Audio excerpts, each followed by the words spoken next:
मैंने उसे कहा ऐसा कर, अस्पताल में बैठा है, कॉपी लिया, जाके 3-4 कॉपियां ले ले, इस मरीज के लिए थक जाए ना किसी और को दे दे। सोचा, लिख, या अल्लाह तू चाहे अस्पताल से जल्दी फारिग कर दे, मौला बीमारी तेरा अमर से आती है, तेरे हुक्म से आती है। करीम ये तकलीफ तेरे हुक्म के बगैर नहीं जाती, तेरे अमर से आती है और तेरे हुक्म से जाती है, अल्लाह इसको खत्म फरमा दे। अल्लाह जो वक्त हमारा अस्पतालों में गुजरना है और जो पैसा बीमारियों में तकलीफों में खर्च होना है, कहने लगा मुझे डॉक्टर ने बताया कमर का ऑपरेशन होगा, मोहरों का, एक ऑपरेशन पे लगेगा 2.5 लाख, एक पे लगेगा 1.5 लाख, एक 2.5 लाख वाला ऑपरेशन और एक 1.5 लाख वाला। उसने कहा ये कौन सा? उसने कहा 1.5 लाख वाला ऑपरेशन जल्दी जल्दी, 2.5 लाख वाला तसल्ली वाला।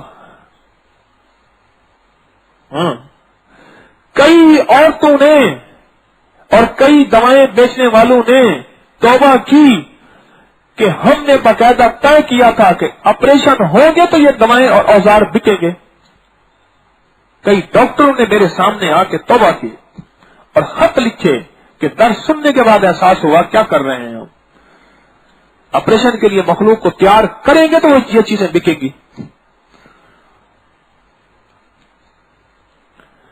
रब्बना ला तुआखिज़ना बिन सूए अमालिना वला तुसल्लित अलैना मन ला यरहमना। मौला हमारे गुनाहों की वजह से हमारी पकड़ न कर और ऐसे लोगों के हवाले न कर जिनके दिल में रहम का जर्रा ही न हो। ऐसे लोगों के हवाले न कर जिनके दिल में तरस का जर्रा भी न हो। मैंने उसे कहा कॉपी ले, लिखना शुरू कर दे, रब तेरी काट देगा। मुझे कहने लगे जी वो कहते हैं बीमारी बहुत लंबी है, इसके लिए हमें महीनों भी रहा जा सकता है और घर भी भेज सकते हैं। मैंने कहा रब तेरी जल्दी काट देगा। कुछ अर्से के बाद बंदा मुझे मिला, मुझे कहने लगे जी आपने भला कर दिया, एक तो वो चीज बंटवा दी और दूसरी चीज ये जो आपने भला किया, अब मैंने उसे भला अल्लाह की तरफ से हुआ, खिदमत भी हो गई, इबादत भी हो गई। खिदमत वो मीठी चीज खाने के नाम पे, अल्लाह की मखलूक की खिदमत हो गई, लोगों का मुंह मीठा हो गया, बच्चों को मिल गया, बड़ों को मिल गया, और इबादत भी हो गई, अल्लाह का नाम लिखा गया।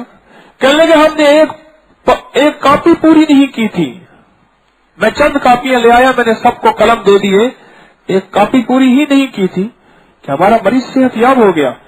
और कहने लगे हमें लोगों ने बताया इस वार्ड में अक्सर लोग मुर्दा यहां से जाते हैं, इसमें से बचे हुए लोग नहीं जाते हैं, यहां के आने वालों को डॉक्टर नहीं बताते, उनको कहते जी चांस पे है, बच गया, कोशिश करेंगे। उन्हें पता होता है यहां चांस की कहानी नहीं होती, आपका मरीज सेहतयाब जा रहा है। इसमें आजम अल्लाह है और इसमें आजम के जरिए अपनी जरूरतें, अपनी मुश्किलें, अपनी परेशानियां, अपने गम, ये एक मशगला बना लें, एक मसरूफियत बना लें और ये अंदर का एक दर्द बना लें, अंदर का एक गम बना लें।